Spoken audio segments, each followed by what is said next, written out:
ya de la historia de la salvación. Estamos en Éxodo capítulo 7, nos quedamos en el 6 y vamos a iniciar de una vez en el nombre del Padre, del Hijo y del Espíritu Santo. Amén.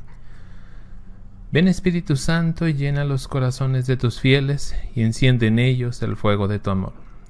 Envía, Señor, tu Santo Espíritu y todo será creado y se renovará la faz de la tierra. Vamos a comenzar pues en el nombre del Padre, del Hijo y del Espíritu Santo. Amén. Bueno, pues nuevamente gracias por acompañarme. Soy Francisco Delgado, quien administra el canal de la Fe Católica. Hoy estoy muy contento porque el canal ha crecido muchísimo. Hay muchísima gente nueva. Espero que hoy nos acompañen algunas, aunque sean unas cuantas de esas gentes nuevas. Cualquier comentario que quieran poner, pregunta, lo que sea, se agradece. Vamos a iniciar pues, abran su Biblia, Éxodo capítulo 7, versículo, vamos a ver, desde el, déjenme cambio aquí, temas, aquí está.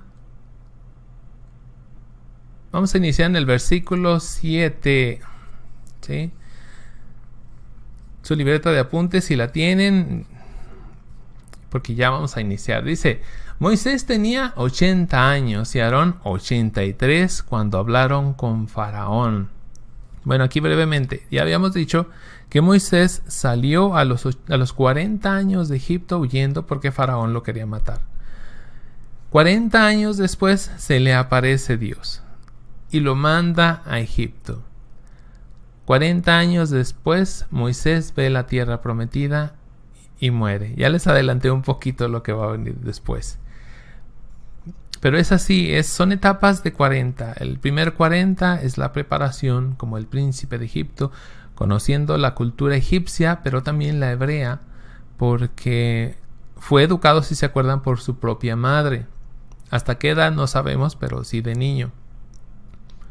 Luego viene esta etapa del desierto, del silencio, donde se encuentra con Dios, donde también conoce toda esta tierra del desierto que le va a servir mucho, ¿sí? Que son otros 40 años. Y finalmente vienen los 40 años desde el encuentro con Faraón hasta su muerte, que es la etapa más conflictiva, digámoslo así, de su vida. ¿Y quién iba a decir que después de los 80 años Dios le iba a dar una misión pero tan grande, ¿no? En ese sentido, no importa la edad. Si algo deja claro la Biblia es que no importa la edad, ni para hombre ni para mujer.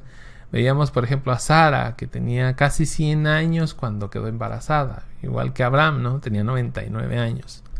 Entonces, para Dios no es tan importante la edad, ¿sí? A veces los toma desde niños, a veces ya muy ancianitos. Dios no tiene problema con eso. Nosotros sí, a veces, lamentablemente, pero Dios nunca. Entonces, pues, Moisés tenía 80 años y Aarón 83. Eran más o menos de la misma edad cuando hablaron con Faraón. Yahvé advirtió a Moisés y a Aarón: si Faraón les pide algún signo o milagro, tú dirás a Aarón que tome su bastón y lo lance delante de Faraón, y se cambiará en serpiente.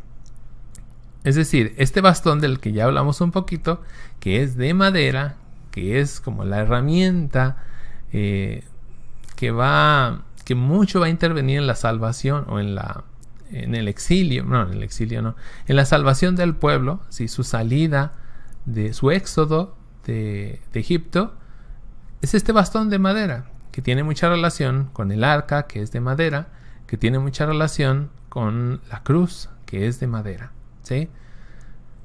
Dice: si Faraón les pide algún signo, tú dirás a Aarón que tome su bastón y lo lance delante de Faraón y se cambiará en serpiente. Se presentaron Moisés y Aarón a Faraón, hicieron lo que Yahvé les había ordenado, y al echar el bastón delante de Faraón y de sus ministros, éste se convirtió en serpiente. Faraón entonces llamó a sus sabios y brujos, los cuales hicieron algo semejante con sus fórmulas secretas. Arrojando todos ellos sus bastones, también se convirtieron en serpientes, pero el bastón de Aarón devoró a los de ellos. Qué interesante aquí. Luego entonces también los brujos, dice aquí al menos, tienen algo de poder. también ellos con sus técnicas, con sus hechizos, con sus secretos, fórmulas secretas, dice aquí, logran hacer que una madera se transforme en una serpiente. Sin embargo, el cómo termina es la clave de todo esto. La serpiente, digamos de Aarón, se devora todas las demás serpientes de los brujos. Esto que nos dice, ya desde aquí, Dios le empieza a mostrar a Faraón una realidad. Dios es mucho más poderoso que Faraón y todos sus brujos y todos sus sabios y todos sus ministros. Eso es bien importante. Faraón es considerado en él mismo ya un Dios. Él es adorado como Dios. Entonces, para quitarle este ego, este orgullo de Dios, que se siente Dios, él, el verdadero Dios, Yahvé, va a tener que obrar mucho en Faraón. ¿Sí? No solo ya obró, ya vimos la semana pasada cómo obró mucho con Moisés. Bueno, ahora lo va a hacer con Faraón. Y eso es muy, muy interesante. Versículo 13. Déjenme lo subo tantito. Eso no obstante, Faraón se puso más duro. ¿Sí? En otras dice, se endureció su corazón. Y no escuchó a Moisés y a Aarón. Como Yahvé lo había predicho, ya Dios sabía esto, que Faraón entre más le mostraran, más le pidieran que permitiera salir al pueblo, más se iba a obstinar. Así viera milagros, viera lo que viera, él se iba a obstinar más y su corazón se iba a endurecer más.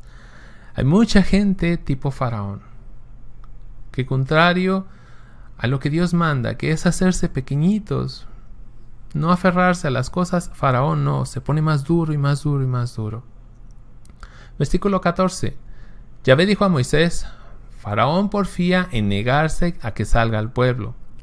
Ve a encontrarlo en la mañana a la hora que vaya a bañarse. Lo esperarás a la orilla del río, llevando en tu mano el bastón que se convirtió en serpiente. Le dirás esto, Yahvé, el Dios de los hebreos, me ha mandado decirte que dejes salir a su pueblo, para que le rinda culto en el desierto, pero hasta ahora no has escuchado. Ahora pues, Yahvé dice, en esto conocerás que yo soy Yahvé. Voy a golpear el Nilo con mi bastón y las aguas se convertirán en sangre. Ya dijimos la semana pasada, creo, que esto del Nilo en sangre es en referencia también a que los mismos egipcios lanzaban a los niños hebreos al río, los mataban ahí, los ahogaban, ¿sí? Lo habían convertido al río Nilo en un instrumento de muerte, un instrumento de sangre. Entonces, ¿qué va a hacer aquí Moisés o Aarón? No sé quién lo va a hacer. Bueno, Dios, al final de cuentas, con este milagro, convertir el agua del río en sangre, que se va a volver luego asquerosa y nadie la va a querer probar, evidentemente. Versículo 18. Los peces morirán, el río apestará y los egipcios tendrán asco de beber esas aguas. Me moví más. Yahvé dijo a Moisés, di a Aarón, toma tu bastón y extiende tu mano sobre las aguas de los egipcios, sobre su río, sus canales, sus estanques y sobre todos sus depósitos de agua, y éstas se convertirán en sangre.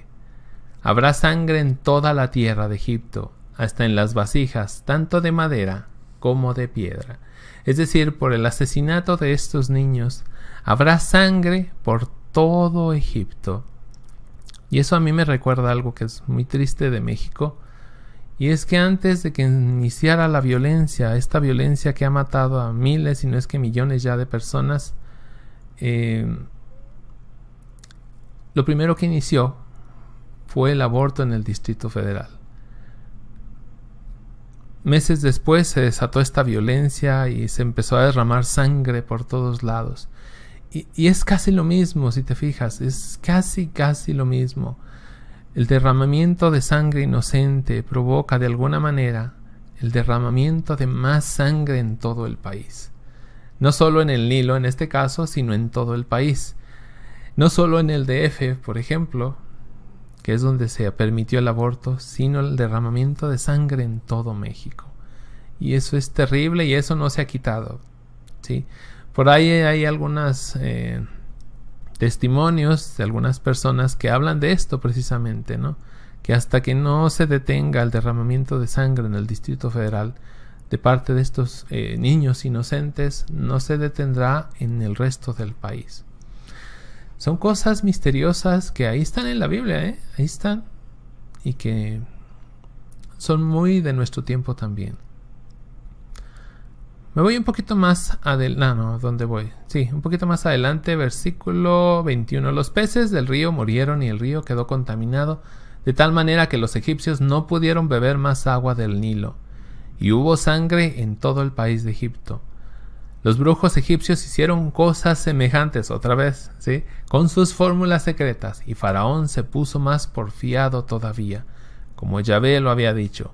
Se negó a escuchar a Moisés y a Aarón. Otra vez los brujos hacen, digamos, este milagro que había hecho Dios. Ellos son capaces de imitarlo, ¿sí? Y eso permite que Faraón se empecine más, ¿no? Entonces cualquiera puede hacer eso. Si mis brujos pueden, pues cualquiera puede, ¿no? Versículo 23. Faraón volvió a su casa como si no hubiera ocurrido nada importante. Qué tristeza, ¿no? Que a veces los gobernantes regresan a su casa como si no ocurriera nada importante. Oye, pero mira, el derramamiento de sangre. No pasa nada importante. Muy tranquilos, ¿no? Pero bueno. Vamos un poquito más adelante. Todo esto ya es parte de el proceso de las plagas, las 10 plagas que caen sobre Egipto. No lo voy a leer todo porque es muchísimo y nos detendríamos mucho, y hoy quiero ser un poquito más breve. Pero sí vamos a ver una por una, y al final vamos a ver un tema muy interesante respecto a esto de las plagas. ¿A quién estaba, digamos, Dios dirigiéndose con esto de las plagas? Dice aquí, por ejemplo, que a continuación vino la plaga de las ranas. Voy a ir al siguiente capítulo 8. Dice el versículo 3. Que los brujos de Egipto hicieron lo mismo. Sí, otra vez lo imitaron. Y también hicieron salir ranas por todo Egipto.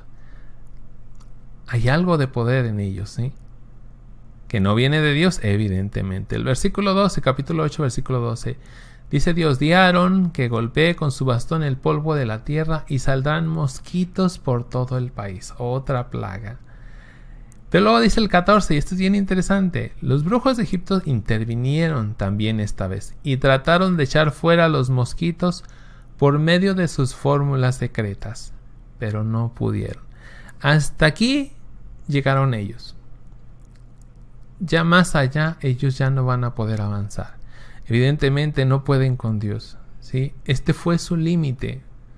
¿La cuarta o la tercera plaga? La cuarta plaga. Sigo leyendo. De manera que los mosquitos siguieron persiguiendo a hombres y animales. Entonces los brujos, fíjense muy bien cómo el corazón de los brujos no es como el de Faraón, a pesar de todo. Los brujos dijeron a Faraón: aquí está el dedo de Dios. Mejor los brujos entienden algo. El dedo de Dios, la mano poderosa de Dios está metida aquí. Ellos lo reconocen, Faraón no. Pero Faraón se puso más porfiado y no quiso hacerles caso, tal como Yahvé lo había dicho anteriormente. Versículo 20. Y así lo hizo Yahvé, densas nubes de tábanos. Los tábanos yo no los conozco personalmente, no me los han presentado. Aquí donde vivo no hay tábanos que yo sepa. A lo mejor sí, pero creo que no.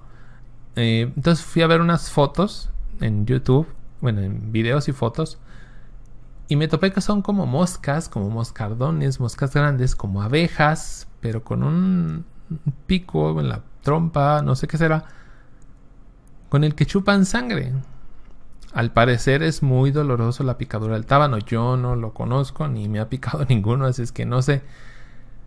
Pero entonces dice: densas nubes de tábanos invadieron Egipto. Estos animalitos se encargan de chupar sangre precisamente, porque la hembra necesita sangre para poner sus huevecillos. Entonces, se puso complicado. En algunas Biblias, al parecer, dice piojos, que no es lo mismo, para nada es lo mismo, ¿no? Empezando por el tamaño. Pero bueno, aquí dice tábanos, y la mayoría que yo conozco son tábanos. Bueno, vamos un poquito más adelante. Bueno, al capítulo 9. Versículo 6. Y Yahvé lo hizo el día siguiente. Murieron todos los animales. Bueno, esta es otra peste más que una plaga. El ganado empieza a morir en todo Egipto, excepto el ganado de los judíos. ¿Sí? Murieron todos los animales pertenecientes a los egipcios, mientras que no murió ni siquiera uno de los que pertenecían a los israelitas. Faraón se informó al respecto y ninguno había muerto de los que pertenecen a Israel, pero siguió en su ceguera y no dejó salir al pueblo. El corazón de Faraón cada vez está más duro y no entiende, y su pueblo completo está sufriendo y a Faraón no le importa. ¿Cuántos gobernantes no hay así? Que el pueblo sufre y al gobernante no le importa. Incluso uno se pregunta, ¿y ese señor podrá ir a dormir tranquilo a su casa? No lo sé, es un misterio, al menos para mí. Versículo 8. Entonces Yahvé dijo a Moisés y a Aarón: tomen unos puñados de cenizas que Moisés tirará hacia el cielo en presencia de Faraón. El polvo se esparcirá por todo el territorio de Egipto, provocando úlceras y tumores en hombres y animales por todo el país de Egipto. Entonces vienen úlceras, ronchas, piquetes por todo el cuerpo de los hombres y animales. Esta es otra de las plagas, ¿no? Versículo 18.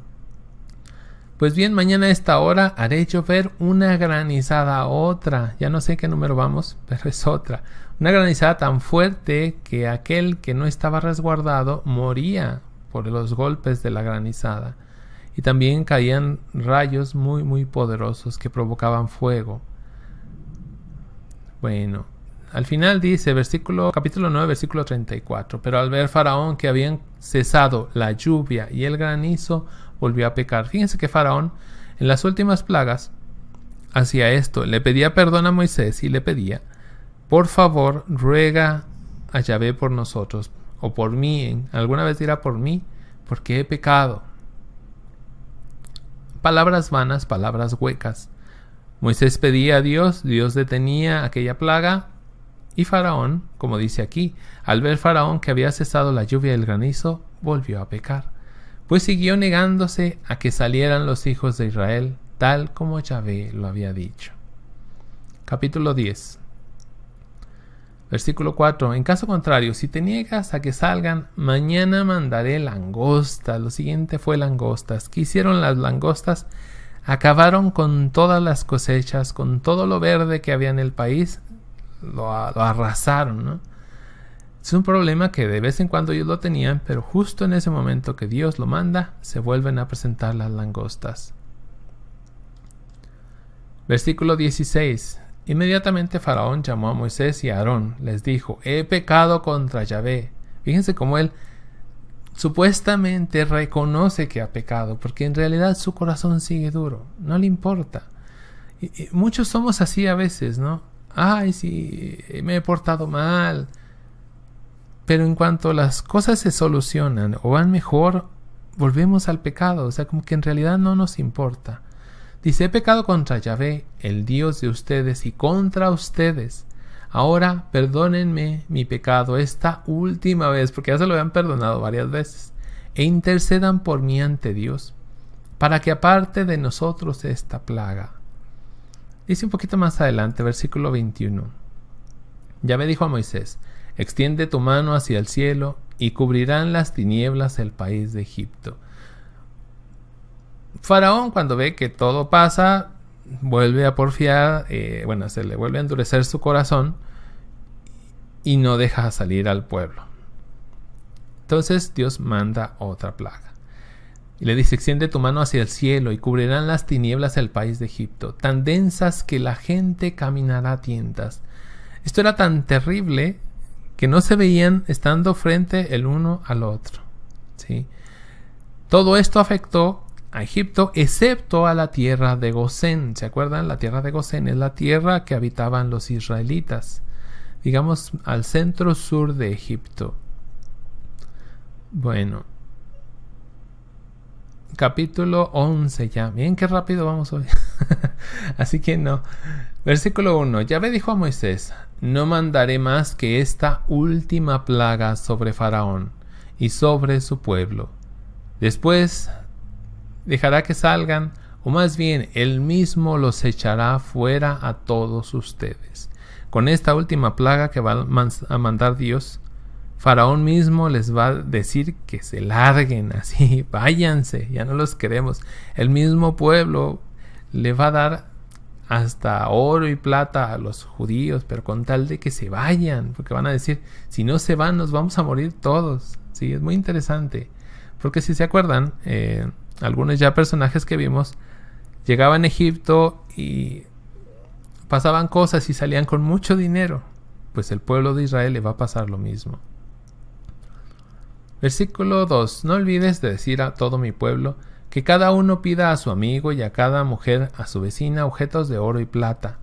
Yahvé hizo que los egipcios acogieran esta petición. Además, Moisés era un personaje en todo Egipto. Ya lo conocían en todo Egipto a Moisés. Y lo consideraban tanto los ministros como la gente del pueblo. Digámoslo así, el gabinete del faraón, ¿sí? sus gobernantes junto con él, y todo el pueblo ya reconocía a Moisés. Moisés dijo, esto dice Yahvé, a medianoche saldré a recorrer Egipto, y en Egipto morirán todos los primogénitos, desde el primogénito de Faraón que se sienta en el trono, hasta de la esclava que mueve la piedra del molino, y todos los primeros nacidos de entre los animales. Y se escuchará un clamor tan grande en todo Egipto como nunca lo hubo ni lo habrá jamás. Mientras tanto, entre los hijos de Israel no habrá la menor amenaza ni para los hombres ni para los animales. Y ustedes sabrán que Yahvé hace distinción entre egipcios e israelitas. Vamos a hacer un poquito de memoria. Iniciamos esto del Éxodo diciendo que Faraón empezó a matar a los niños hebreos. ¿Sí? Y también diciendo Dios que los judíos o el pueblo de Israel era su primogénito. Es decir, Faraón empezó a matar al primogénito de Dios. Los arrojaban al río. ¿Sí? ¿Qué va a pasar aquí? Ahora van a morir los primogénitos de Egipto. Sí. Lamentable, triste, sí, pero así es. Muchas veces así va a pasar en la Biblia. Por eso los judíos tienen este celo, bueno, los judíos piadosos tienen este celo tan grande por Dios, por su santidad, por su palabra, ¿no? Porque saben que con Dios no se juega. Y esto lo va a decir la Biblia muchas veces, con Dios no se juega. Nadie se burla de Dios. Y lamentablemente con esta actitud, por ejemplo, la de Faraón, que sí cambio, pero no cambio, que sí ya, perdón, y luego otra vez regresa a lo mismo y regresa a lo mismo, es un poquito como burlarse de Dios. Y que de Dios no te puedes burlar. Ojalá y tengamos claro esa idea, de Dios nunca. Y esto lo digo no solo por el Antiguo Testamento, sino también ya lo veremos en el Nuevo Testamento. De Dios nadie se burla. ¿Sí? Hay 122 personas, gracias, Dios les bendiga por acompañarme, por no dejarme aquí solo. Y más hoy, que es un tema tan bonito. Capítulo 12, versículo 1. Yahvé dijo a Moisés y a Aarón en el país de Egipto: este mes será para ustedes el comienzo de los meses, el primero de los meses del año. Hablen a la comunidad de Israel y díganle, el día décimo de este mes, tome cada uno un cordero por familia, un cordero por casa. Pero si la familia es demasiado pequeña para consumir el cordero, se pondrá de acuerdo con el vecino más cercano, según el número de personas y conforme a lo que cada cual pueda comer. Ustedes escogerán un corderito, y esto es bien importante, por eso lo puse en verde. Van a escoger un cordero, sin defecto, ¿sí? Primera característica, sin defecto. Segundo, macho. Tercero, nacido de un año. Esto es fundamental. En lugar de un cordero también pueden tomar un cabrito. Ahí lo leí todo chueco, pero...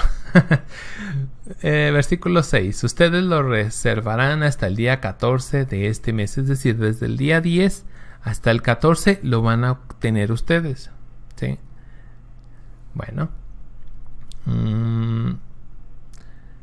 Versículo 7. En cada casa en que lo coman ustedes, tomarán de su sangre para untar los postes y la parte superior de la puerta. En otras Biblias dice las jambas y el dintel. Aquí en mi tierra podríamos decir en el marco de la puerta. ¿Sí? Vas a embarrar en el marco de la puerta con la sangre de ese cordero. ¿Sí?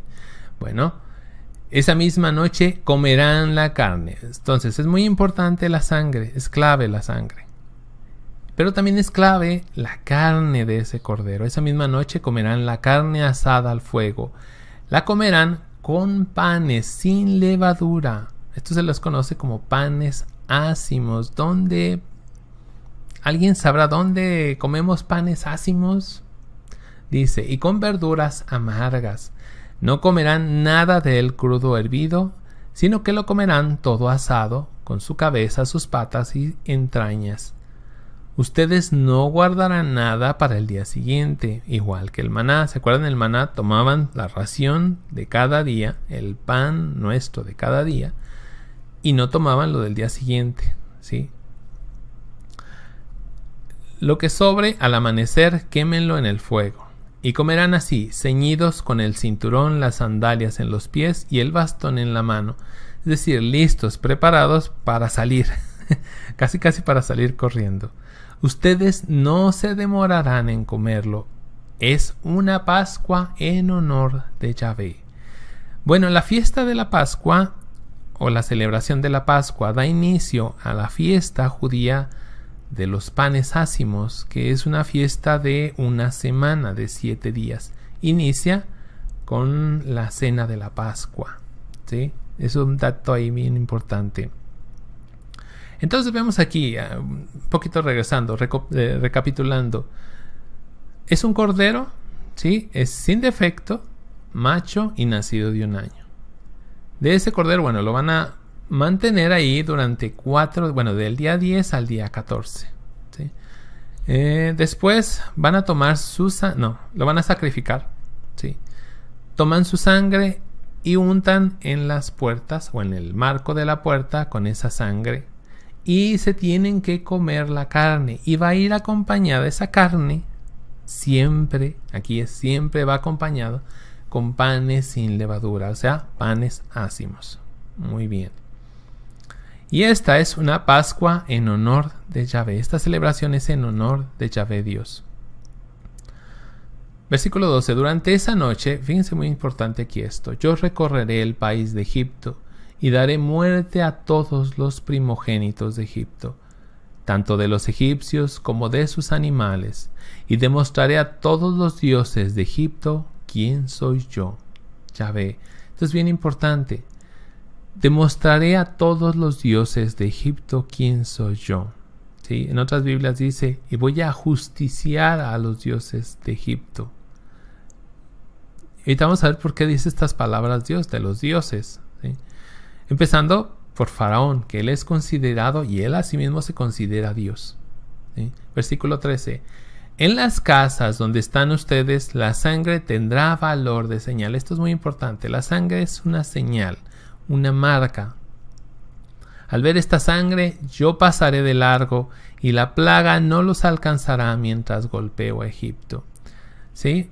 Más adelante va a decir que el ángel exterminador que va pasando por todo Egipto, cuando vea sangre en la puerta de la casa, va a pasar de largo. No va a entrar en esa casa el ángel exterminador, ¿sí? Del cual vamos a hablar también porque es un tema bien interesante, esto del ángel exterminador. Dice, y la plaga, pasaré de largo y la plaga no los alcanzará mientras golpeo a Egipto. Es decir, con la sangre del cordero se marca, es una marca que protege a las familias. Esto evidentemente, y como muchos de ustedes lo saben, nos está hablando de algo súper importante para nuestra fe. Es una tipología, es una prefigura de las más importantes que hay, aunque la manejo así muy breve hoy, pero es fundamental para nuestra fe. El Cordero Jesucristo, el Cordero de Dios que quita el pecado del mundo. Con su sangre y con su carne, ¿de qué nos sirve? Nos sirve de protección para nuestras familias. Ahorita vamos a desarrollar este tema porque es muy, muy importante. Lo vamos a ver al final. ¿Sí? Dice, ¿dónde voy? Ustedes harán recuerdo de este día año tras año, es decir, siempre. Y lo celebrarán como una fiesta en honor a Yahvé.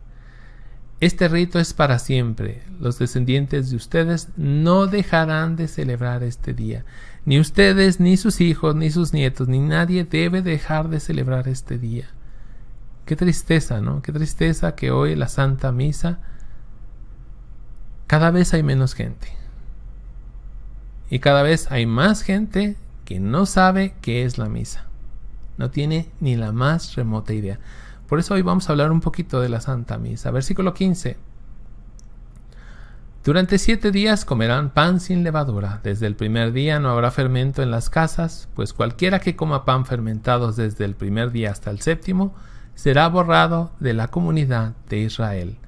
Bueno, como decíamos, con la Pascua, con la celebración de la Pascua, comienza la semana o la celebración de la semana de los panes ácimos, que durante 7 días comen panes ácimos, panes sin levadura. Un poquito más adelante dice, Moisés pues llamó a los jefes de Israel y les dijo, no demoren en buscar una res por cada una de sus familias e inmolen la Pascua. Tomen un manojo de hisopo mojado con la sangre y marquen los 2 postes y la parte superior de la puerta. Y luego ninguno de ustedes saldrá de su casa hasta mañana. Es decir, hacen esto, se comen el cordero, embarran la sangre y se encierran. Ya no salen para nada. Algo bien interesante también es que habla aquí de un manojo de hisopo. El hisopo es aquella misma planta con la que le dan a Jesús en la cruz vinagre. Toman también un manojo de hisopo, lo embarran en vinagre y se lo dan de beber a Jesús. ¿Sí? Y también está muy relacionado, ¿no? Pero no lo voy a desarrollar ahorita. Dice el versículo 23. Porque entonces Yahvé recorrerá Egipto, llevando la plaga, y al ver la sangre en la entrada pasará de largo, y no permitirá que el exterminador, bueno, aquí no dice ángel, dice nomás el exterminador, entre en sus casas y los mate. Ustedes observarán este rito, y también lo observarán sus hijos para siempre. Estas mismas ceremonias las harán cuando entren en la tierra que Yahvé les dará, como les tiene prometido, y cuando sus hijos les pregunten ¿qué significa este rito? Es decir, los papás deben de estar lo suficientemente preparados para explicar qué significa aquel rito. Si un padre, si una madre lleva a sus hijos a la celebración de la misa y no le explica qué significa todo aquello, de poco o nada le va a servir a su hijo. ¿Sí? Uno tiene que estar preparado y decirle, significa esto y esto y esto. ¿Sí? Poco a poco lo vamos a ir viendo en este curso, pero por ahí está un curso que lo inicié, mas no lo terminé. Se llama La Misa en la Biblia. Son 10 capítulos. Ahí le dejé, creo que en el 10 o en el 11. Son puras tipologías. Pueden verlo. Dios quiera y un día me permita o volverlo a iniciar o terminarlo. Versículo 27. Les responderán, este es el sacrificio de la Pascua para Yahvé, que pasó de largo por las casas de los hijos de Israel en Egipto, cuando mató a los egipcios, dejando a salvo nuestras casas. Al oír esto, todo el pueblo se postró y adoró. ¿Sí? Un poquito más adelante dice el versículo 31, aquella misma noche Faraón llamó a Moisés y a Aarón y les dijo, levántense, salgan de este pueblo ustedes y los hijos. Bueno, esto ya pasó, el ángel ya mató a los primogénitos. ¿Y qué va a decir Faraón? Lárguense, ya no los quiero aquí.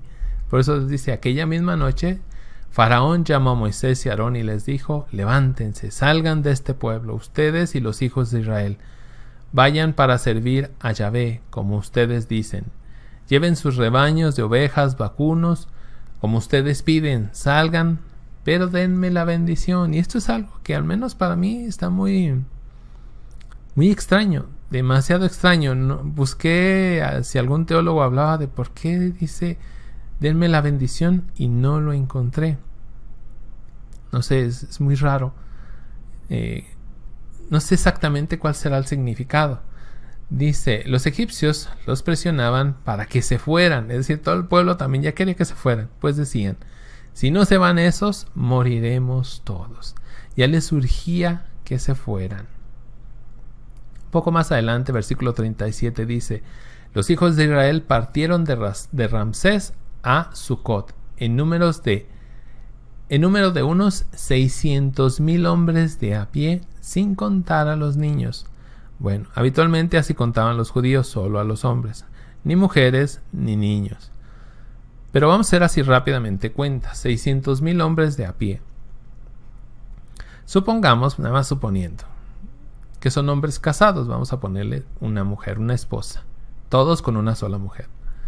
Entonces son 600,000 más. Supongamos que tienen un niño, que no es así, porque ellos tenían un montón de niños, porque para ellos el tener hijos era una bendición de Dios. Lamentablemente, por nuestra cultura casi pagana ya, el tener más de 2 niños es una maldición. Y esto nos lo han metido en el corazón mismo del cristianismo incluso. ¿Sí?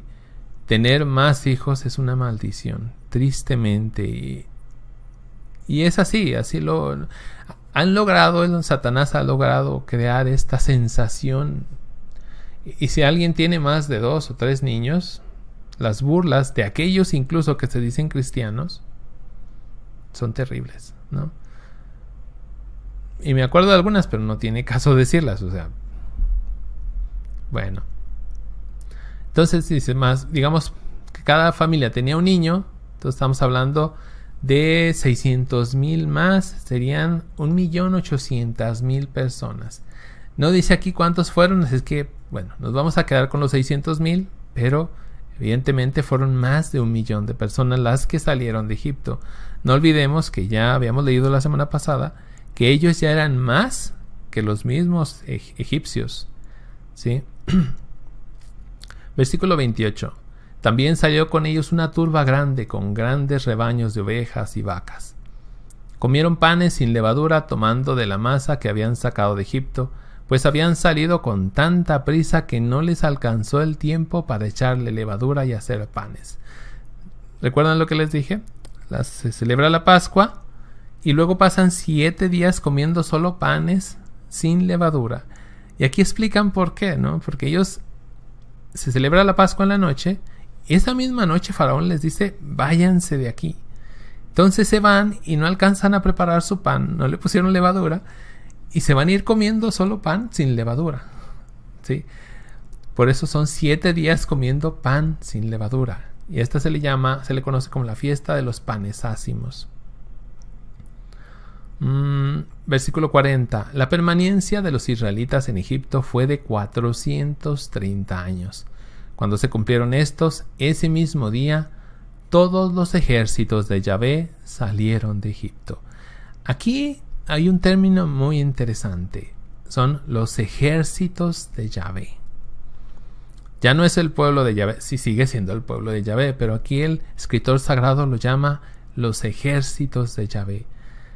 Es decir, este ya es un pueblo que Dios ya lo está preparando desde aquí para dar la batalla en su nombre. Lamentablemente es un pueblo, como el pueblo nuestro, muy débil, muy muy débil.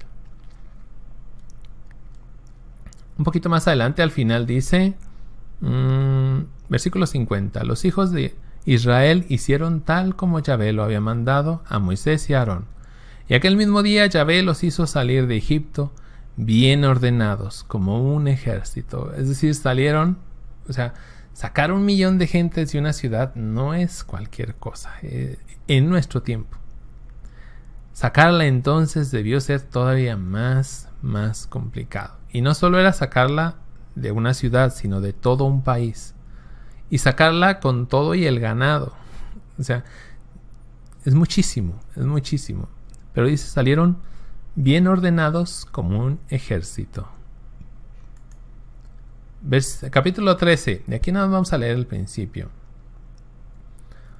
Dice el versículo 1. Yahvé dijo a Moisés, conságrame todo primogénito. Ellos van saliendo Y Dios le dice a Moisés: conságrame todo primogénito, es decir, todo primer nacido. Todos los primogénitos de los hijos de Israel son míos, tanto de hombre como de animales. Es decir, una mujer tiene su primer hijo y va a ser entregado a Dios, ¿sí? Una vaca tiene su primer animalito y es entregado a Dios.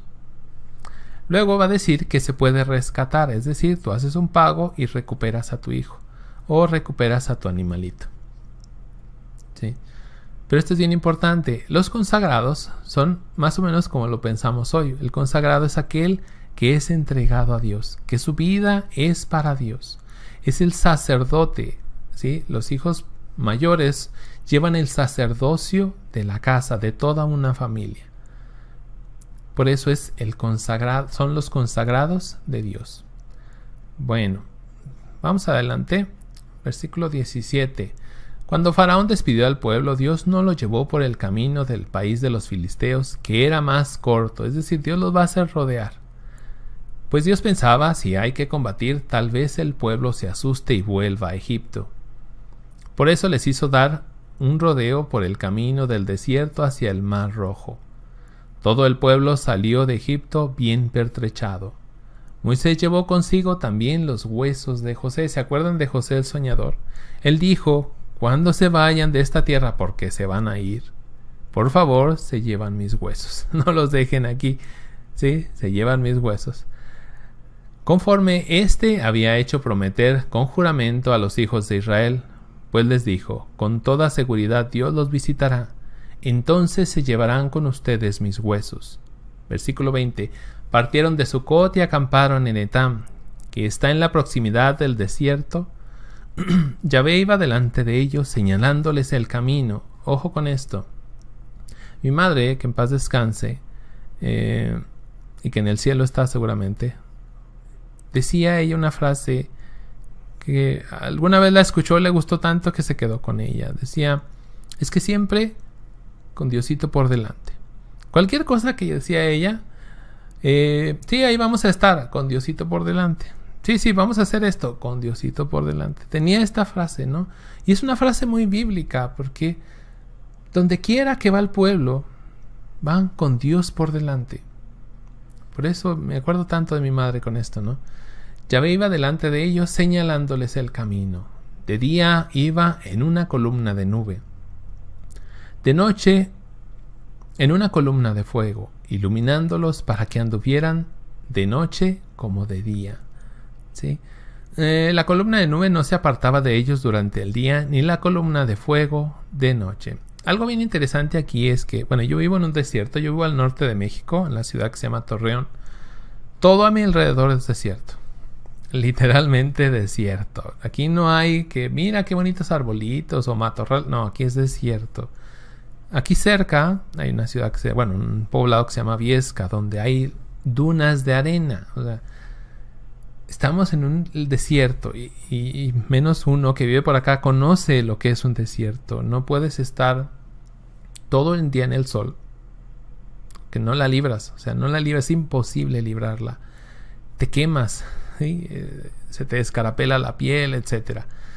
Puedes caminar o te puedes acostumbrar. Yo caminaba mucho de más joven, pero sí, te requemas muchísimo, se te cae la piel, te despellejas, decimos acá. Y es un problema grave. Resulta que, si se fijan, Dios anda con ellos de día en forma de nube. Algo que se agradece en estas tierras del desierto es que cuando estás en el sol, caminando y caminando y caminando, se te cruza una nube. ¿Cómo le agradece a Dios cuando se te cruza una nube y te acompaña de perdido unos 5 minutos?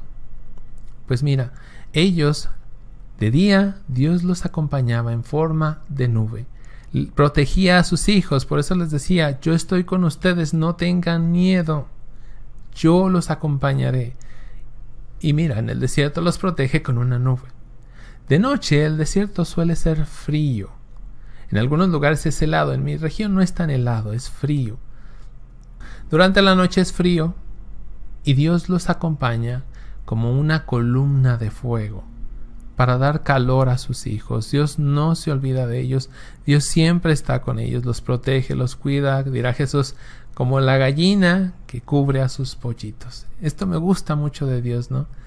Dice que la columna de nube no se apartaba de ellos durante el día, ni la columna de fuego durante la noche. Bueno, vamos al capítulo 14 ya. Voy a tomar agua y vamos a ver algunos comentarios. Angélica Márquez, hermano Francisco, ¿ha visto los videos del padre Luis Toro?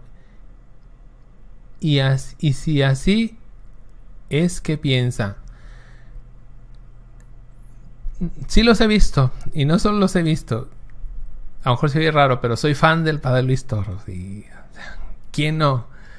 Lo único que no me gusta, y aquí quiero ser muy sincero, son los pleitos que se dan en el chat cuando está transmitiendo el vivo, lo cual no tiene nada que ver el padre, pero eso es algo que no me gusta, porque yo veo gente tan enganchada en los pleitos que no está poniendo atención al video, y eso es muy triste. El padre acepta que se dé eso por una razón muy poderosa, y es que muchos hermanos protestantes traen el odio a flor de piel, y él deja que escriban, ¿no? Quien pone estos videos podría moderar y borrar, como yo hice la semana pasada, unos comentarios. Pero no, los dejan porque de alguna manera, y como lo ha dicho el mismo padre, mientras están ahí poniendo cosas feas, están escuchando. Y eso se les queda. Pero mis respetos al padre Luis Toro, ¿no? Mis respetos. Versículo 5 del capítulo 14. Fíjense muy bien. Esto tiene mucha relación. Alguna vez dijimos que Faraón es una prefigura del maligno. Dice, anunciaron al rey de Egipto que el pueblo de Israel se había marchado. De repente Faraón y su gente cambiaron de parecer respecto al pueblo. Dijeron, ¿qué hemos hecho?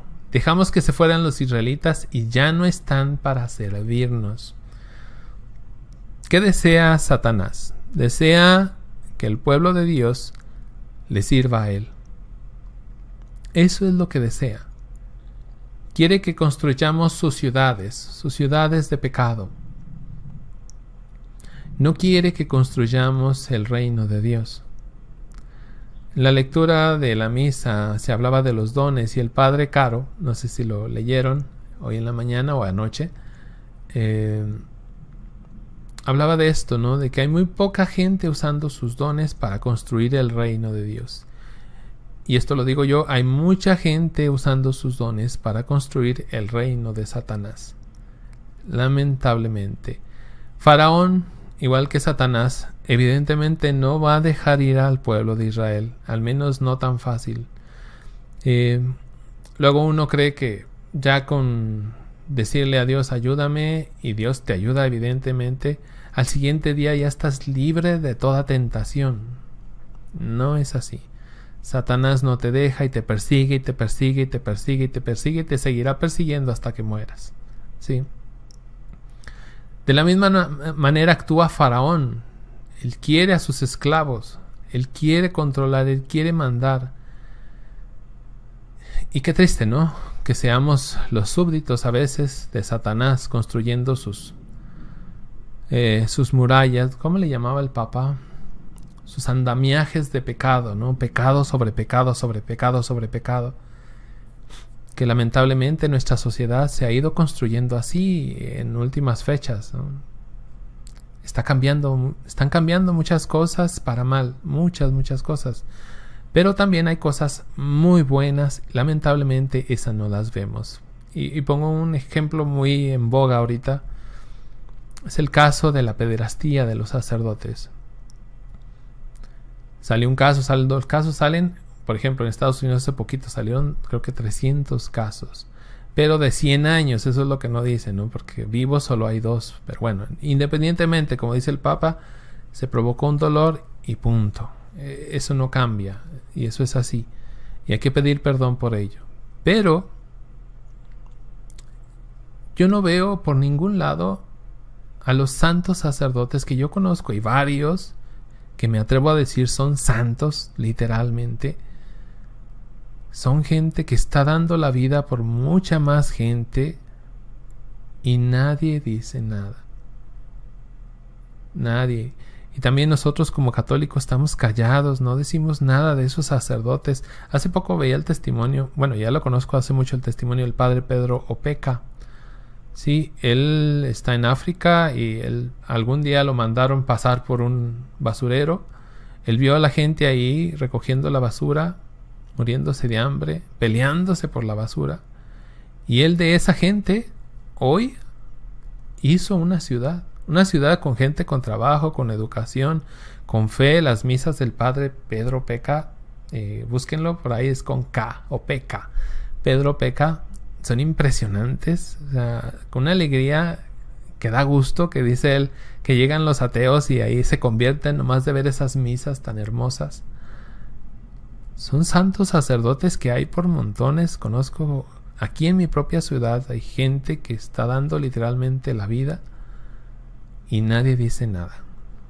Pero bueno, no me salgo del tema, ya me salí, me regreso al tema. Dice el versículo 6, Faraón hizo preparar su carro y llevó consigo su gente. Tomó 600 carros escogidos, todos los carros de Egipto, cada una con sus guerreros. Entonces Satanás también tiene sus guerreros, tiene sus carros, tiene sus medios, ¿sí? Para ir por aquellos que se le están escapando. No te va a dejar ir así nomás porque sí, no te va a liberar. Ah, sí, mira qué bonito, ya se fue. No, Satanás no funciona así. Versículo 8. Yahvé había endurecido el corazón del rey y, mientras los israelitas se marchaban con la cabeza alta, él los persiguió.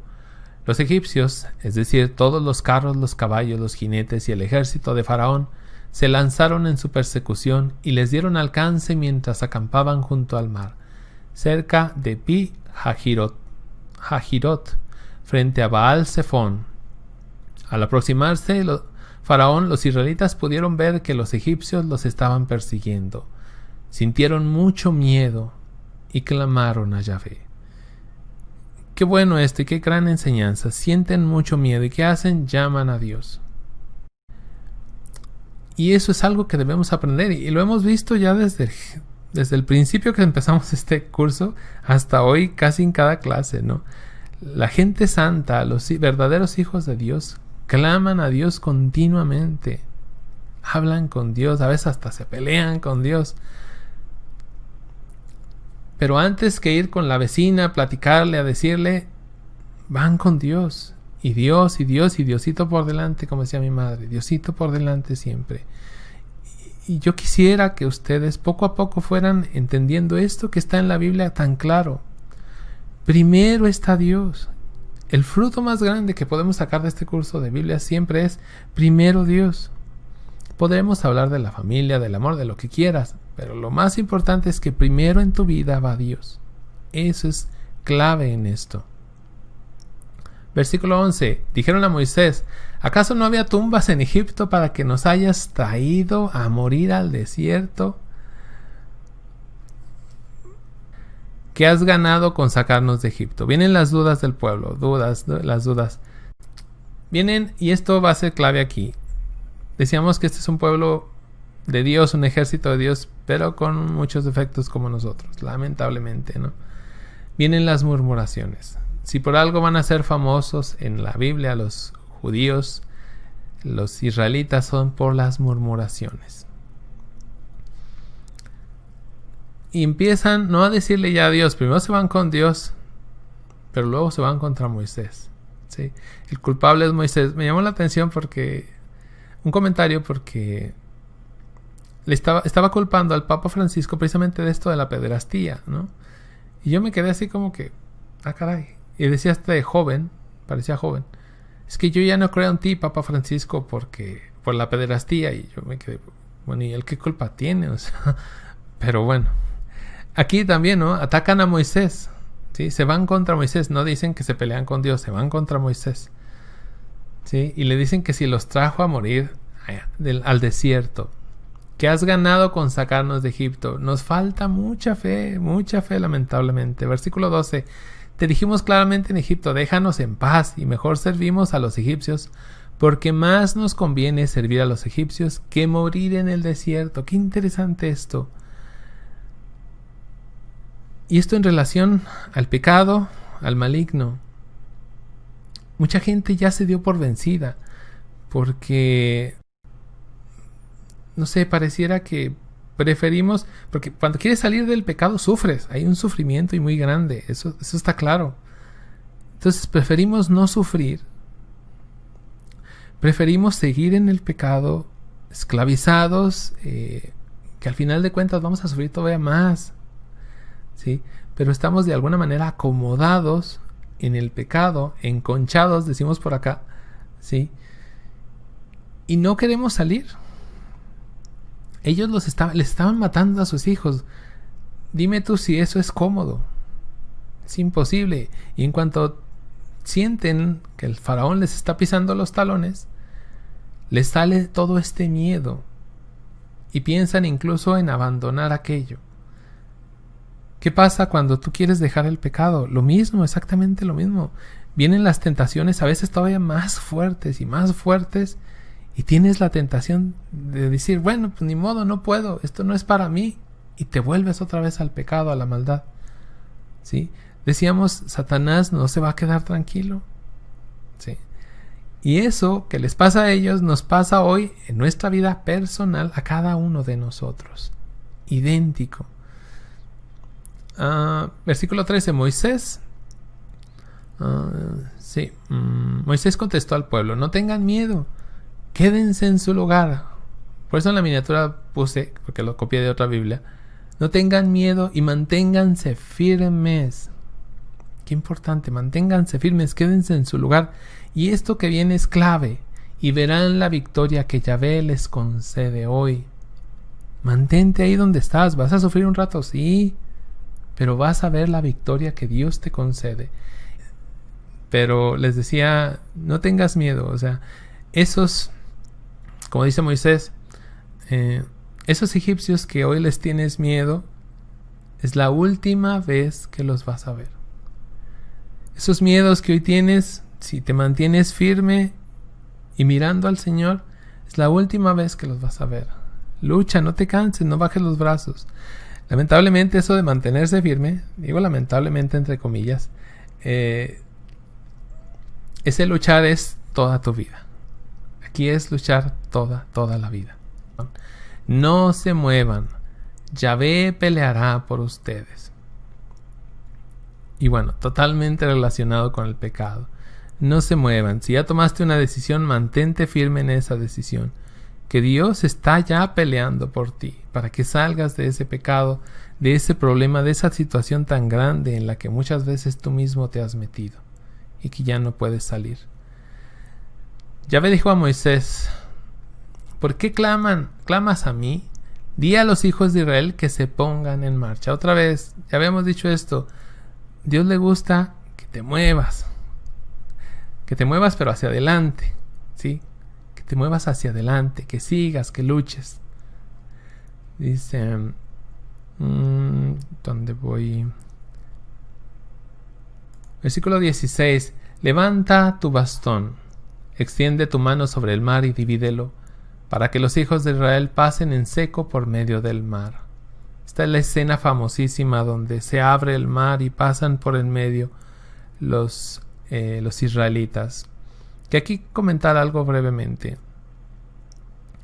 Se ha dicho no una, sino muchísimas veces, y hay muchos teólogos con estas ideas. Son figuras literarias. En otras palabras, te están diciendo, esto no existió. ¿Sí? Y que en realidad, cuando uno lo escucha, cuando la gente de a pie, digamos, lo escucha, pues lo que escucha es, eso es una mentira, eso que viene ahí. Hay mucha gente, hay muchos teólogos, lamentablemente, que cada milagro que hay en la Biblia tratan de buscar una explicación que al darla se entienda que nunca fue un milagro. Es decir, Dios no hace milagros. Hay sacerdotes enseñando que esto no sucedió jamás, que esto no es un milagro. Hay teólogos buscando posibilidades, investigando, a ver cómo sustituyen esto para que ese milagro no exista o la gente tenga claro que es una mentira. Y esto lamentablemente es así, y va a haber mucha gente que va a defender esto, no, ese no es un milagro, eso es una mentira, casi te lo van a decir. Yo desde el principio se los dije y hoy se los reitero: si aquí dice que es un milagro, para mí es un milagro, y con eso me quedo.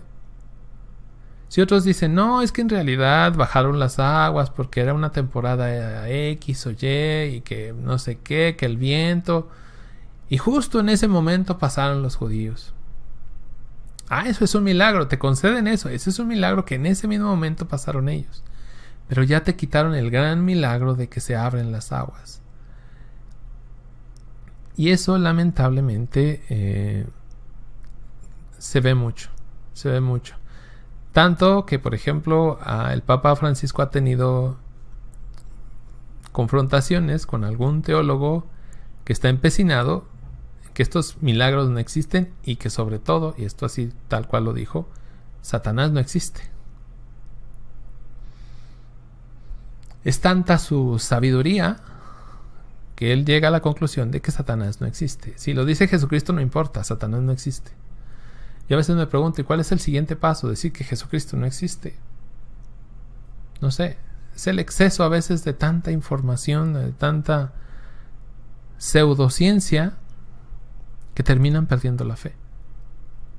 ¿Sí? Y buscan a ver por todas las maneras de que no, esto que dice milagro, quítalo, pon otra cosa o explícalo de alguna manera. Y muchas veces le llaman figuras literarias, fórmulas literarias, no sé. Y a mí antes me da coraje, hoy me da tristeza, ¿no? Porque también he visto cómo la gente, cuando le empiezan a decir estas cosas, la gente más sencilla a veces incluso termina perdiendo su fe, porque le hablan de un Dios del cual nunca le hablaron, un Dios diferente, un Dios que no hace milagros, un Dios que no es poderoso, un Dios que nunca se mete en tu vida. Y por eso quería aprovechar que es uno de los puntos en donde más, incluso hay documentales de History, del Discovery, que hablan de esto, de que las plagas no fueron plagas en realidad. Bueno, no fueron mandadas por Dios, que eso es puro cuento, ¿no? Pero bueno, así es. Sigo porque ya debería haber terminado con esto. Antes de que se nos vaya el internet. Dice, versículo 17: Yo mientras tanto endureceré el corazón de los egipcios para que salgan en persecución de ustedes. Y me haré famoso a costa de Faraón y de todo su ejército, de sus carros y de su caballería. Más adelante, cuando Israel llega a Canaán, los pueblos ya les tenían miedo porque decían, Dios está con ellos. ¿No ves cómo venció a Faraón y a su ejército? Se hace famoso Dios entre todos estos pueblos. Versículo 18: Entonces Egipto conocerá que yo soy Yahvé. Versículo 19: El ángel de Dios que iba delante de los israelitas pasó detrás de ellos. Si se fijan, ahorita decía que Dios iba delante de ellos. Ahora lo cambia, dice es el ángel de Dios. Por eso lo veíamos la semana pasada. Qué interesante que a veces dice es el ángel de Dios y a veces dice es Dios mismo. También la nube en forma de columna vino a colocarse detrás, poniéndose entre el campo de los israelitas y el de los egipcios. Esta nube era para unos tinieblas y para otros iluminaba la noche, y no se acercaron los unos a los otros durante la noche. La fe para algunos es tinieblas. Tu fe es tinieblas. Viven en las tinieblas, en el oscurantismo. No sé si lo has escuchado eso. Sí. Y para otros, como para nosotros, ilumina lo que está sucediendo en las tinieblas de la noche, en las tinieblas en las que pareciera que estamos viviendo el día de hoy. Es extraño cómo lo mismo se ve diferente desde varias perspectivas. Y no se acercaron los unos a los otros durante la noche. 21. Moisés extendió su mano sobre el mar y Yahvé hizo soplar durante toda la noche un fuerte viento del oriente que secó el mar. Se dividieron las aguas. 22. Los israelitas pasaron en seco por en medio del mar. Las aguas les hacían murallas a izquierda y a derecha. Los egipcios se lanzaron a perseguirlos y todo el ejército de Faraón entró en medio del mar con sus caballos, sus carros y sus caballos. Llegada la madrugada, Yahvé miró a los egipcios desde el fuego y la nube, y provocó el desorden en el ejército de Faraón. Atascó las ruedas de sus carros que no podían avanzar sino con gran dificultad. Entonces los egipcios dijeron: huyamos de Israel, porque Yahvé pelea con ellos contra nosotros. Aquí los egipcios se van a llenar de miedo porque han comprobado una vez más, o sea, ya deberían de estar clarísimos, pero bueno, una vez más que Yahvé su Dios está con el pueblo. Pero Yahvé dijo a Moisés: extiende tu mano sobre el mar y las aguas volverán sobre los egipcios, sus carros y sus caballos. Moisés extendió su mano sobre el mar. Al amanecer el mar volvió a su lugar, mientras los egipcios trataban de huir. Yahvé arrojó a los egipcios en el mar. Las aguas, al volver, cubrieron los carros y los que montaban, todo el ejército de Faraón que se había entrado en el mar persiguiéndolos. No se escapó ni uno solo. Los israelitas, en cambio, habían pasado en medio del mar. Las aguas les hacían de muralla a derecha e izquierda. Aquel día, Yahvé liberó a Israel del poder de los egipcios, e Israel vio a los egipcios muertos a la orilla del mar. Israel vio los prodigios que Yahvé había obrado contra Egipto, y el pueblo temió a Yahvé. Creyó en Yahvé y en Moisés, su siervo. Palabra de Dios. Bueno, esta parte es bien interesante porque ellos ya estaban dudando de Dios, aunque se fueron a reclamarle a Moisés. Y aquí dice que creyeron en Yahvé y en Moisés. Nada más que si nos vamos al capítulo, bueno, el capítulo 15 es básicamente un canto, no lo vamos a ver ya no hay tiempo. Es un canto muy bonito que le cantan de pura alegría a Dios porque los ha liberado. ¿Sí? Bien, bien importante. Léanlo. Está amplio, no lo voy a ver yo, pero véanlo ustedes, por favor. Bueno, y les iba a decir, y en el capítulo 16, así iniciando el capítulo, empiezan a murmurar contra Moisés. Otra vez. Así somos, ¿no? Un ratito como que creemos y luego ya no. No nos diferenciamos mucho de Faraón, que pedía perdón y luego se echaba para atrás otra vez. Pero bueno. Bueno, aquí vamos a dejarle con la Biblia. Vamos a pasar a los temas ya para terminar. Déjenme. Vamos a leer así brevemente unos comentarios. Me paso a la cámara y tomo un poquito de agua. Yadir Aquino. ¿Será que el faraón pidió la bendición pensando que con ella se le retiraría cualquier maldición que el Dios de Israel le echara? Tal vez, podría ser una muy buena posibilidad, ¿eh? Mira qué bien. Suscríbanse al canal si no están suscritos para que, ojalá, digo ojalá, porque no siempre pasa, ojalá YouTube les mande las notificaciones. Lamentablemente no siempre pasa, pero bueno. En Edina, en cada uno de nosotros está la solución. ¿Cómo queremos vivir? ¿Haciendo el bien o el mal? ¿Amando a Cristo o amando al demonio? Bueno, y a veces no necesariamente amando al demonio, pero sí sirviéndole. O sea, no es que lo ame, no es que el pecador lo ame propiamente. Hay quien sí, conscientemente se entrega al maligno. Pero el pecador, aunque no le ame, sí ama al pecado, que es el instrumento de Satanás. Bueno, vamos a seguir y ahorita vemos más comentarios. Vamos a los temas, ya para terminar. El éxodo de Egipto y el desierto, la Pascua y la salida de Egipto. Y vemos ahí a Moisés dividiendo las aguas y el río de gente, así que un río de gente por en medio del mar. Las murallas de agua a los costados, ¿no? Bueno, hoy avanzamos del Éxodo desde el 7 hasta el 15, aunque el 15 no lo vimos. Las 10 plagas fueron en realidad un juicio contra los dioses egipcios. Fíjense lo que decía Éxodo 12:12. Yo pasaré esta noche por la tierra de Egipto, y heriré a todos los primogénitos del país de Egipto, desde los hombres hasta los ganados, y me tomaré justicia de todos los dioses de Egipto. Yo, Yahvé. Qué importante eso. Tomaré justicia de todos los dioses. Dios va a demostrar aquí que el único Dios es Él. El verdadero Dios es Él. Y tenemos aquí un cuadro. Las 10 plagas. La primera plaga es la sangre en el río Nilo. Y ahí viene la referencia al texto bíblico y viene posibles dioses egipcios involucrados, ¿sí? El dios Hapi, que es el dios del Nilo. El dios Gnum, que es el guardia del Nilo. Ninguno de esos dos dioses pudo hacer algo para evitar la sangre en el río Nilo, ¿sí? Demostrando Dios que hay un solo Dios, que lo único que manda es Él. Como decimos por acá, aquí nomás mis chicharrones truenan, algo así.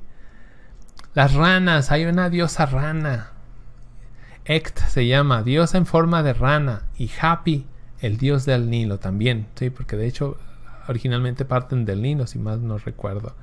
Los tábanos o los piojos, dicen otras Biblias.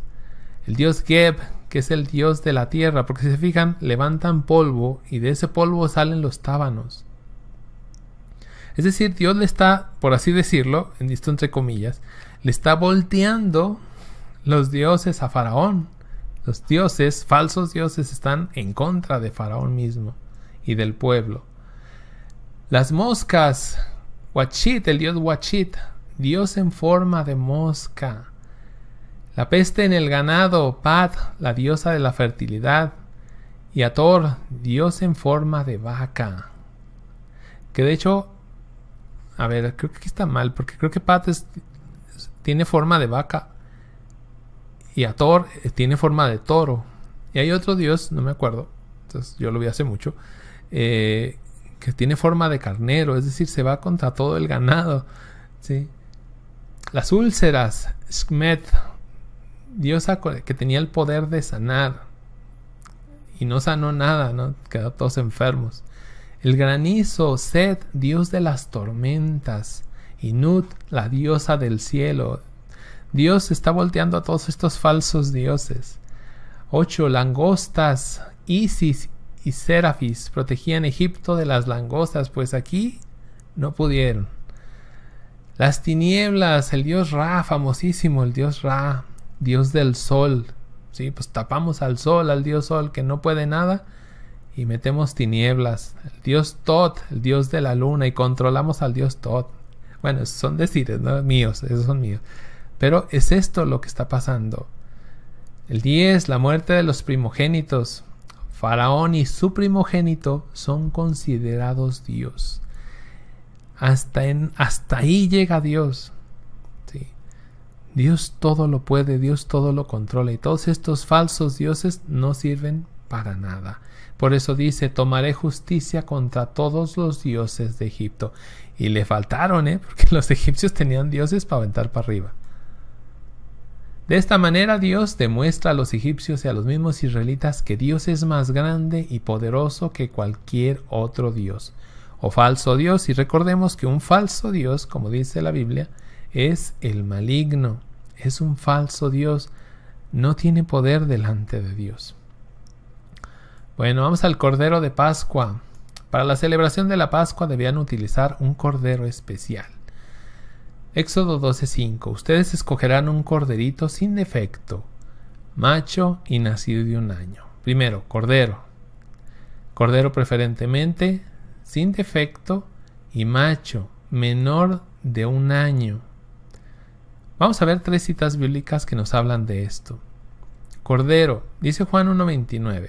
Al día siguiente Juan vio a Jesús que venía a su encuentro y exclamó: ahí viene el Cordero de Dios, el que quita, aquí se carga con el pecado del mundo. Entonces este Cordero de la Pascua nos habla, es una prefigura de Jesucristo, el Cordero, nuestro Cordero Pascual, dirá San Pablo, ¿sí? Por eso se le llama Cordero a Jesús. Vimos con Moisés, cuando iba a sacrificar Abraham, cuando iba a sacrificar a su hijo, dice Abraham, Dios proveerá el cordero. He ahí, ¿no? Ahí viene el Cordero de Dios. Sin defecto, sin defecto. ¿A qué se refiere? A que Jesús no cometió un solo pecado. Dice 1 de Pedro 2:22. Él no cometió pecado ni en su boca se encontró engaño.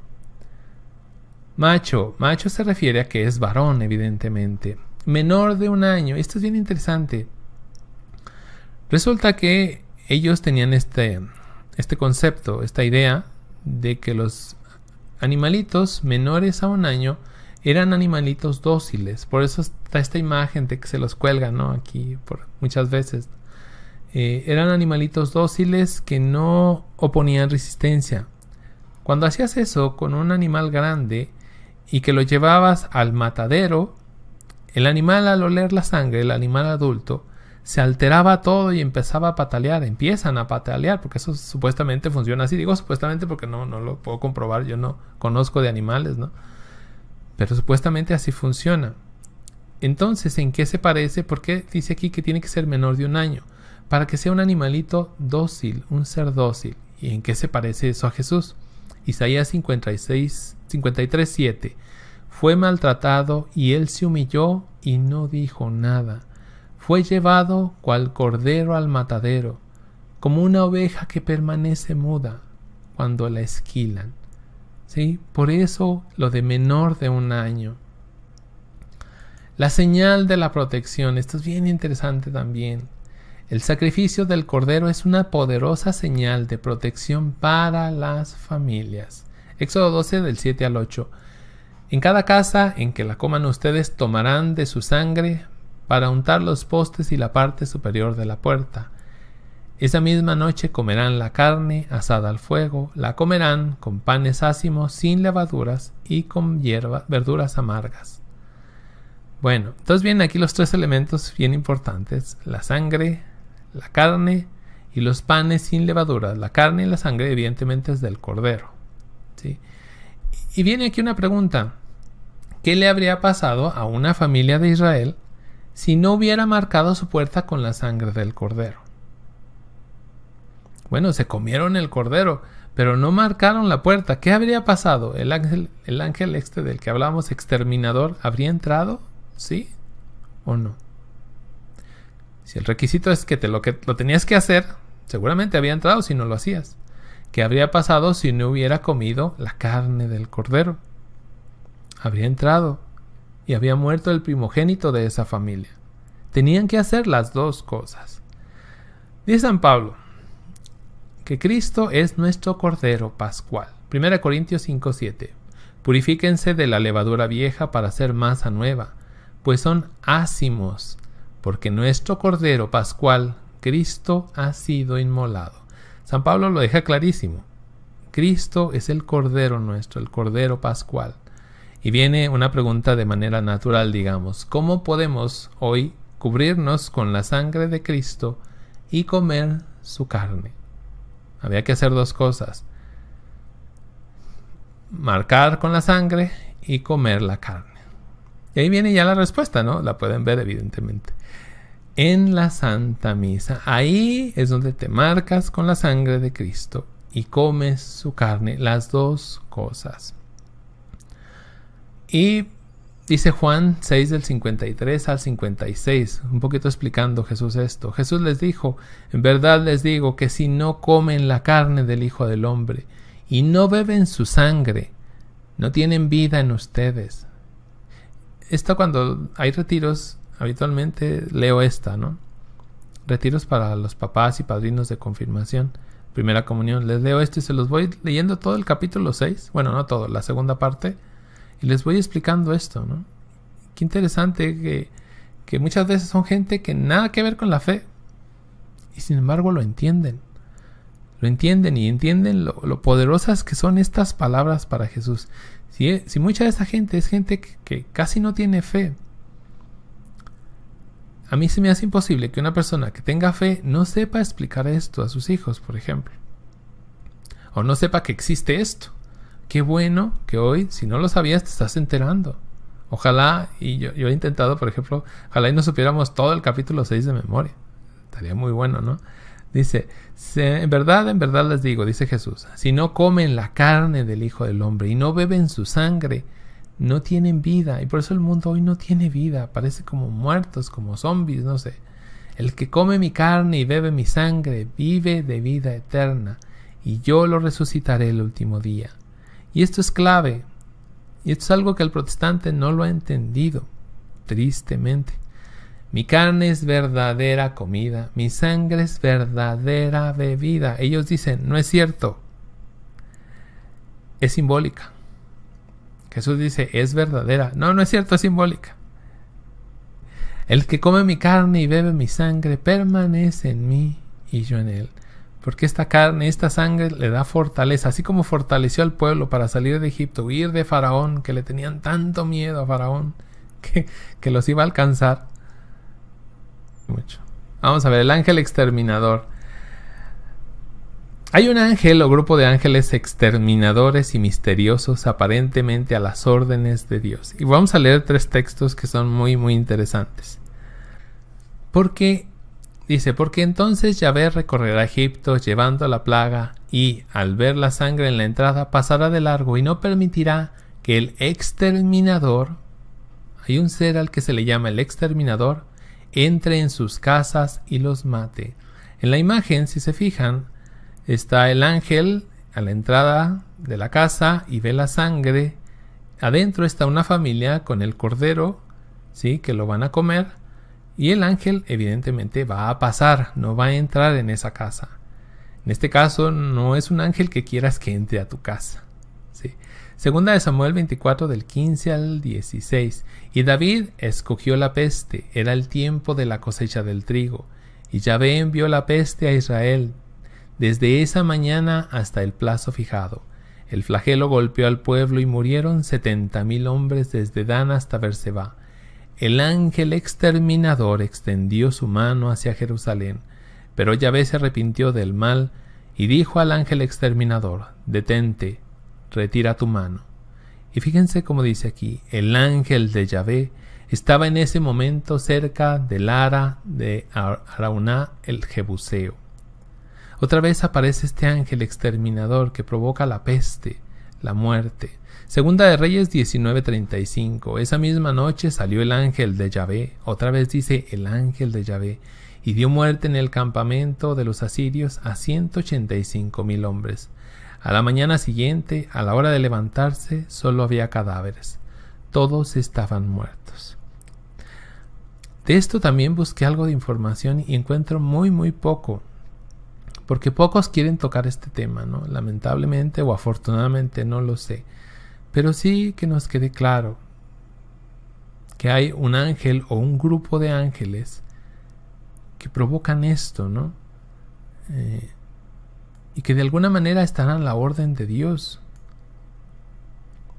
Bueno, cruce del Mar Rojo prefigura del bautismo. Según San Pablo, el cruce del Mar Rojo por el pueblo de Dios es una figura del bautismo. 1 Corintios 10, del 1 al 2. Les recordaré, hermanos, lo que ocurrió a nuestros antepasados. Todos estuvieron bajo la nube y todos atravesaron el mar. Todos recibieron ese bautismo de la nube y del mar, para que así fueran el pueblo de Moisés. ¿Y esto por qué lo pongo? Porque es muy importante, no solo por la referencia, sino porque dice que pasando por el mar y por la nube, recibieron un bautismo, y ese bautismo los convierte en el pueblo de Moisés. Nosotros, cuando somos bautizados, pasamos a formar parte del pueblo de Dios. Otra vez, la importancia, y se fijan, lo hemos tocado en varios videos, la importancia crucial del bautismo, ¿sí?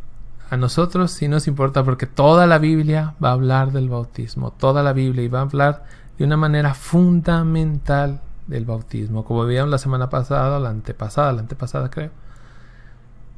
Le decía Pedro, desde ahora el bautismo los salva, ¿sí? Es fundamental para la salvación de las almas. Y terminamos ya con una pregunta, con 2 preguntas, que estas preguntas las hemos hecho varias veces. ¿Confió Israel, aquí lo puse mal, o el pueblo de Dios? La puse todo mal. Israel, el pueblo de Dios en Moisés. Sí, pero confiaron sí cuando no había tantos problemas. Cuando venían los problemas desconfiaron. Por eso me acordaba de este muchacho que dijo, bueno, es que yo ya no creo en el Papa Francisco por los pederastas. Bueno, o sea que cuando hay problemas te deslindas de tu iglesia, ¿no? Ya no crees en la iglesia, ya no crees en el Papa. Cuando todo está bien, sí, pues todos somos católicos y nos queremos y nos amamos. No, es que aquí es cuando la barca está tranquila y cuando la barca se mueve, hay que estar firmes, firmes, como decía Moisés al pueblo, estén firmes. ¿Confió el pueblo en Dios? Sí, pero, otra vez, sí, pero. ¿Confió el pueblo en Dios? Sí, pero no, lamentablemente. Decían que sí, pero la realidad es que dudaban mucho de Dios. A la hora de los trancazos, como decimos acá, se echaban para atrás, ya no confiaban en Dios y empezaban a buscar culpables, a ver si era Moisés, a ver si era Dios el culpable. Y esa no es la fe que Dios quiere para nosotros. La fe es en las buenas y en las malas. Si hoy estás pasando por un problema muy, muy grande, que este problema te sirva para aumentar tu fe, no para destruirla. Lamentablemente el diablo la usa para destruirnos la fe. Y no. Si te mantienes firme, Dios te va a ayudar a salir de ese problema. Y entonces sí, verás, como dice algún texto, ¿no? Verás la gloria de Dios. Verás que Dios es el único que tiene poder para ayudarte. De todos modos, yo les agradezco que estén aquí, que no me dejen solo. Todavía hay 115 gentes, gracias a Dios, a pesar de las fallas y todo, que siguen aquí. La semana que viene vamos a ver cómo se la pasan ahora ellos en el desierto. Y esto es bien interesante porque estamos ahorita en este momento exactamente en un desierto espiritual. Muchos de nosotros pasamos por desiertos espirituales terribles. Entonces vamos a ver cómo lo libraron ellos, cómo la tentación va a estar ahí continuamente, constante. El demonio los va a rondar y les va a hacer pasar muchos problemas, pero siempre Dios les va a ayudar y los va a sacar adelante. Y eso es bien importante. Solo hay que tener un poquito de paciencia y fe y no rendirse, ¿sí? Por si comentaron, déjenme ver si comentaron algunos de los canales que hay en YouTube, si alguien tiene. Déjenme ver. Ver al padre Luis Toro. Sí, efectivamente, el padre Luis Toro. Para lo que es apologética, defensa de la fe, nadie mejor que el padre Luis. Está el padre Sergio también. Él es más joven. Sí, creo que sé quién es el padre Sergio. El padre Sam es más famosillo. El padre Sam, sí, él sí ya tiene. Él lo sigue mucha gente en Facebook. Aunque a veces me hago así. El padre Sam es el de los lentes. Sí. También el padre Raúl Sánchez. A él sí no lo conozco. Voy a buscarlo. Nos enseña la fe a través de la apologética por YouTube. A él no lo conozco, Jazz. Voy a buscarlo. Déjenme cambio aquí a la cámara. A ver, yo no tengo Facebook. Así es, Mian. Dios te bendiga. El canal de Televid. Bueno, Televid es un canal, hasta donde yo entiendo, colombiano. También tiene un canal aquí en Facebook. Digo, en YouTube. También se pueden suscribir a él. Muy bueno. Ahí conozco, por ejemplo, a Salvador Melara, ¿sí? Que tiene por ahí sus detractores. Hay gente que no lo quiere, pero últimamente está subiendo muy buenos videos de apologética, muy muy buenos. Él fue protestante, por cierto, sí. Tecton, ya habíamos dicho. Fray Nelson. Aquí ya está Salvador Melara también. El canal de Tecton, ya lo habíamos dicho. El canal de Marcos Galavis, él es sobrino del padre Toro, hasta donde yo entiendo. Fernando Casanova tiene un canal, pero no sé si lo tenga muy activo. Catholic Link, sé que está el canal, pero no hace mucho que no entro, la verdad. El padre Marcos Galvis. Bueno, hay muchos canales. El padre Fray Nelson Medina, cuando se me bajan las pilas, cuando me pasa algo, cuando me desanimo, siempre voy a ese canal y siempre me encuentro un retiro nuevo Porque yo no sé cómo le hace ese padre que sube cada semana retiros espirituales de 5 o 6 charlas. Y muchas veces dice cosas diferentes y yo digo, ¿de dónde saca tanto el padre? No lo sé. Muy recomendable el padre de Fray el canal del padre Fray Nelson. Dice Rafael Díaz. Rafael Díaz me suena. Creo que Rafael Díaz es apologética, creo. Creo que sí, que es él. Regreso a casa con Marcos. Es Grody, ¿no? ¿Es Gaudi? Grody, Marcus Grody. Más que si está en inglés, aunque también hay en español. Está evidentemente EWTN, el canal de EWTN, tanto en español como en inglés, aquí en YouTube también. Evangelización activa del padre Ernesto María Caro está muy completo también. Y últimamente están subiendo más videos a YouTube. Pero está su página, que es evangelizacionactiva.mx, creo. El padre Carlos Cancelado. Bueno, él no tiene propiamente un canal, pero YouTube hay un montón de videos de él. Él fue de los primeros sacerdotes que yo vi sus videos y me llamaron mucho la atención. Hay un video que no sé si recomendarlo, que es el video del infierno. Híjole, no, hombre, ese... No sé, más véanlo, vean ese video. El infierno, padre Carlos Cancelado. Híjole, no sé, eso fue hace muchos años que lo vi y me quedé impresionadísimo. Más, voy a volverlo a ver porque... Bueno, Guadalupe Radio. El padre Adolfo, ahí sí no sé, el padre Adolfo no lo conozco. Hay un padre que... se me fue su nombre. Dice el primer sacerdote youtuber. Me gusta mucho su frase, pero se me fue el nombre. Ahí si alguno se acuerda, que me lo quiera decir. El padre... A ver, alguien se va a acordar seguramente que él tiene esa frase. El primer sacerdote youtuber. ¿Qué otro? Bueno, hay muchos canales muy buenos y para evangelizarse está YouTube. Vamos haciendo de la tecnología algo bueno, no algo malo. El padre Jorge Loring, que en el cielo está. El padre Jorge Loring, también hay muchos videos de él que son de EWTN. Marino Restrepo también tiene muy buenos videos. El padre Amatuli, tanto Marino como el padre Amatuli también fueron, y el padre Loring fueron de los primeros videos que yo vi. El padre Moncada, sí, no me acordaba de él. Padre Pedro Núñez, ¿será? También tiene mucho tiempo evangelizando, el padre Pedro Núñez. Sí, el padre Bernardo Moncada. Es el primer sacerdote de YouTube. No sé por qué me da risa que diga eso. Sí, pero me gusta. Y tu canal, por lo que veo, por los videos que sube, está subiendo muy rápido. Bendito sea Dios. Smadani, no sé qué es eso. El padre Teo es, hasta donde recuerdo, es legionario de Cristo. También tiene un canal aquí en YouTube. Hay muchísimos. María Visión. Creo que María Visión propiamente no sube sus videos. Hay un canal que se llama Católico, pero no me acuerdo, que es el que sube los videos de María Visión. Pero pueden buscarlo como María Visión, ¿no? Entre el mito y la doctrina. Ese lo he escuchado, pero no me acuerdo. HM Televisión también. Ese es español. Muy bueno. Unos testimonios extraordinarios. Hay un programa en particular que me gusta. Hay dos programas. Uno que se llama...